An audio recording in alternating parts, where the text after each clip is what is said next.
Hey, what's up everybody? It's your boy Obese. I'm going to talk to you about a new concept that many of you might not be used to. This video is going to be focused on economy. And I'm not talking about the Great Depression from the 1930s your grandpappy got hit with. I'm talking about how do you spend 9,000 credits you have because you just spent wiping the enemy team 3 rounds in a row. Many of you may be unfamiliar with game economy, and it's because it's a concept that's only used in another game called Counter-Strike. In games such as Call of Duty, Overwatch, Rainbow Six, economy is non-existent because you spawn with weapons you need in the game. Economy is actually one of the most important parts of Valorant, and it changes depending on so many different factors. I'm going to show you what can actually impact your team's economy.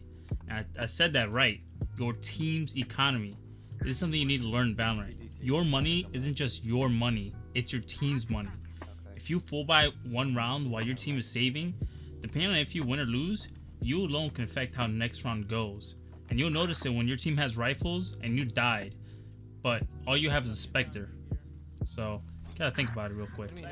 Alright, so what I put on the screen here is how much money you get for everything you do.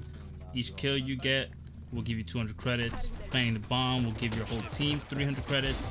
Winning the round will give you 3,000 credits. But if you lose the round, you get 1,900. Also, side note, every round you lose after the first loss, you get an additional 500 credits until you get 1,000 bonus credits max. So you'll end up with a max loss bonus of 2,900 credits. Now, let's talk about how you want to spend your credits from the start of the match. Pistol round, you start out with 800 credits. You can choose to get a ghost for 500 credits and whatever smaller abilities until you spend as much as you can. Or you can buy a light armor and get a strong ability. In this case, I'm going to get light armor and spend the additional 400 on a barrier orb. Now move on to the next round. Let's say you bought the ghost and 2 slow orbs and you won pistol round with 2 kills and you didn't plant the bomb. Right now you should have 3,500 credits and a ghost still. Do you A, buy a Vandal with light armor because you can afford it, or B, buy a Spectre with light armor?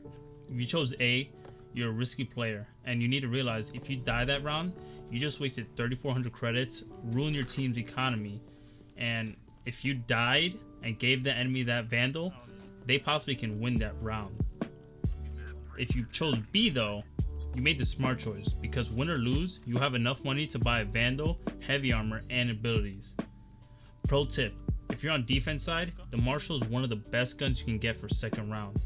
If the enemy didn't buy light armor, 1 shot to the body and it's instant death. I just want to say this really quick. I'm not going to sit here and judge every financial decision you make in a match. I'm here to teach you guys what's generally the best choice you can make during certain rounds and how much it can impact you later on in the game.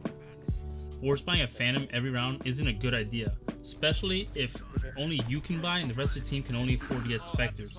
Because if you lose that round, you're going to notice it when you end up with a Spectre next round and your team has Phantoms. It's almost always going to be a better decision if you save up money one round so you can full buy the next. The great thing about Valorant 2 is that it tells you what's the minimum amount of credits you'll have next round. You heard that right.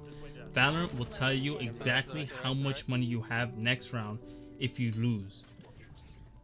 If your team is on a full buy, the amount of credits you're going to get doesn't really matter that much, especially if you win. Unless your whole team dies. My rule of thumb is that you want to stay at least a minimum of 3,000 credits. I say this because if you do end up losing a round and not get a kill, you can still buy a Bulldog as a good economy gun and deal more damage. I know it sounds like I'm telling you guys to never force buy. There's nothing wrong with force buying one round to try to win. There is something wrong, however, if you decide to force buy every single round in a row. It almost never works because you don't allow your team to recover together. Economy is an important aspect of the game and it's unique only to Valorant and CSGO. I hope I was able to show you guys how economy works and how to better manage economy in the game. If not, feel free to leave a comment below and I can clarify it in the comments, or maybe I'll make another video that's better and goes more in depth. Thanks guys, I appreciate you watching.